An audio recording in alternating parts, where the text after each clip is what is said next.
Baik, Assalamualaikum warahmatullahi wabarakatuh. Selamat datang berjumpa kembali pada hari keberapa dari PPG ini ya. Tentunya Bapak Ibu sekalian super semangat sekali mengikuti step by step alur dari proses perkuliahan PPG dalam jabatan batch 1 tahun 2023. Sebelumnya perkenalkan, nama saya Angga Teguh Prasetyo, salah satu yang diberi tugas petugas kelas. Kalau ada sekarang ini petugas partai, ini petugas prodi untuk memberikan materi sharing tentang pengembangan profesi guru. Sama-sama kita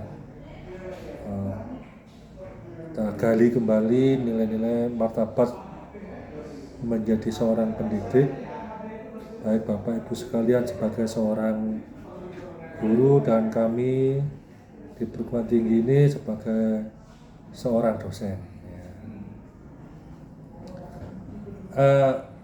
Untuk memasuki materi yang pertama ini, KB 1 dan 2 ini, kita akan coba untuk menggali kembali, membuka kembali lembaran-lembaran tentang keluhuran profesi seorang guru ya.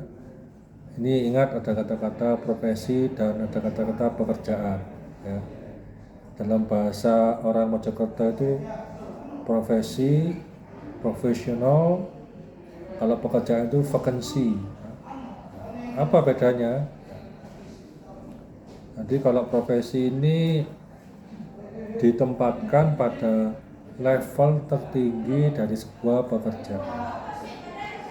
Jadi kalau pekerjaan ini semua orang bisa melakukan, tidak harus menuntut adanya satu kompetensi tertentu atau spesifik yang harus dimiliki sehingga dia bisa menjalankan tugasnya dengan baik. Nah, kalau profesi, karena ini adalah level tertinggi dari pekerjaan, maka membutuhkan kompetensi khusus. Nah, sehingga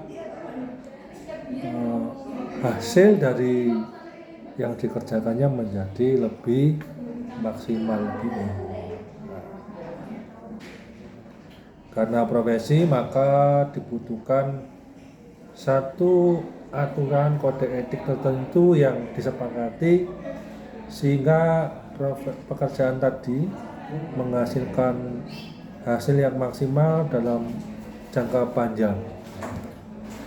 Inilah makna dasar dari kata-kata profesi dari sebuah pekerjaan. Baiklah Bapak Ibu sekalian, tadi sudah saya sebutkan bahwa untuk menjalani profesi sebagai seorang pendidik itu harus dikerjakan dengan secara profesional, secara maksimal, optimum ya. Maka disusunlah sebuah kode etik yang berkaitan dengan pengembangan profesi guru. Di masing-masing negara itu juga menyusun kode etik terutama pada gurunya, karena ujung tombak penciptaan sumber daya manusia adalah para guru ya. Di Amerika disusun Code of Ethics for Educators ya. Kode etik bagi seorang pendidik, karena Amerika Serikat itu adalah negara yang sangat multikultural, negara yang melting pot itu, maka kode etiknya diharuskan seorang guru harus bisa melayani semua siswa ya, dan mampu melakukan asesmen. Ini salah satu poin dari kode etik guru yang dijalankan di Amerika Serikat. Nah, sedangkan di Indonesia juga punya sendiri kode etiknya ya. Ya, misalnya disusunlah kode etik guru Indonesia. Yang pertama, yang paling adalah tugasnya adalah membentuk manusia Indonesia seutuhnya, baik dari segi IQ, EQ maupun dari segi emosional quotient. Dari intelektual, emosional, dan spiritual. Kenapa itu dilakukan? Karena harus bisa melahirkan sosok manusia yang berjiwa Pancasila sebagaimana ditulis dalam Kode Etik Guru nomor 1. Karena ini bagian dari filosofi kebangsaan yang harus dijalankan semua. Yang kedua, kode etiknya profesi seorang guru harus dilaksanakan secara jujur dan profesional. Jujur ini terkait dengan integritas. Ketika bangsa Jepang dihancurkan oleh bom atom, bom atomnya namanya Fat Boy, dibawa oleh kapal perang yang tidak bisa dijangkau karena mengudara di atas 14.000 kaki. Itu negara Hiroshima dan Nagasaki itu hancur, luluh lantah. Seketika itu juga Kaisar Hirohito, kalau nggak salah namanya Hirohito, mengumpulkan para masyarakat Jepang, warga Jepang yang tersisa, kemudian bertanya, siapa yang masih hidup setelah adanya peristiwa bom atom dari Jepang tadi? Ini gitu kan. Ternyata dari laporan yang ada, ternyata masih ada guru. Nah, guru itulah yang menjadi modal utama, kapital sosial dari bangsa Jepang untuk membangun atau membangkit dari keterpurukan. Selama ada para guru yang militan dalam mengajar para siswanya, dia optimis tanpa perlu kehilangan, tanpa perlu menyesali kehilangan yang lain. Selama ada guru, selama itu pula lah bangsa atau negara itu bisa dibangun dengan baik. Nah, makna profesional ini tidak hanya terkait dengan kondisi kejiwaan yang harus militan, ya. Tidak juga hanya terkait dengan kondisi intelektual yang berkaitan dengan kecerdasan atau kejeniusan seorang guru.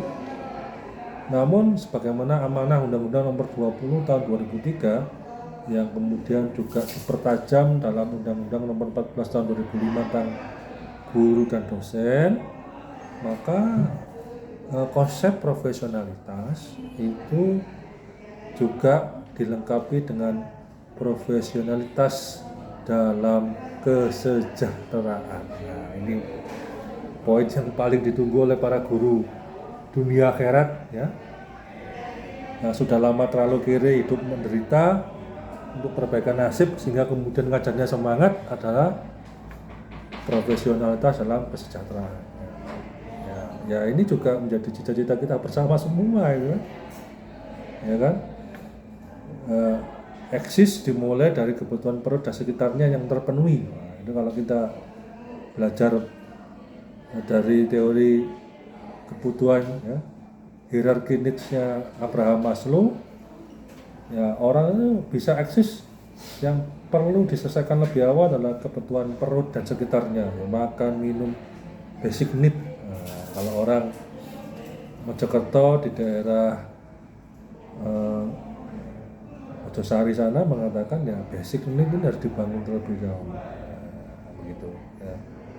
Ketika perut dalam keadaan kenyang, maka belajar pun tenang. Nah, ketika belajar tenang pun tidak terjadi anarkisme.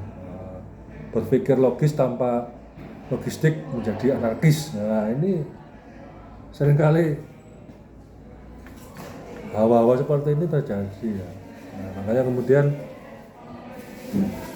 kalau kita lihat regulasi reformasi keguruan di Indonesia berbicara dua hal, ya. Satu terkait dengan peningkatan kompetensi, harkat martabat guru. Yang kedua terkait dengan kesejahteraan, terkait dengan hidup layaknya seorang guru. Ya, kalau kita bandingkan gaji guru dengan di negara lain, ya Wassalamualaikum warahmatullahi wabarakatuh. Nah, ini bisa dibandingkan ya mengapa guru-guru di negara lain semangat lahir batin mendidik murid-muridnya ya salah satunya karena faktor gaji. Misalnya di Malaysia saja itu seorang dosen semangat sekali ngajar karena digaji Rp15.000 setiap bulan, sehingga kalau diterupiahkan ya sekitar hampir 100 juta.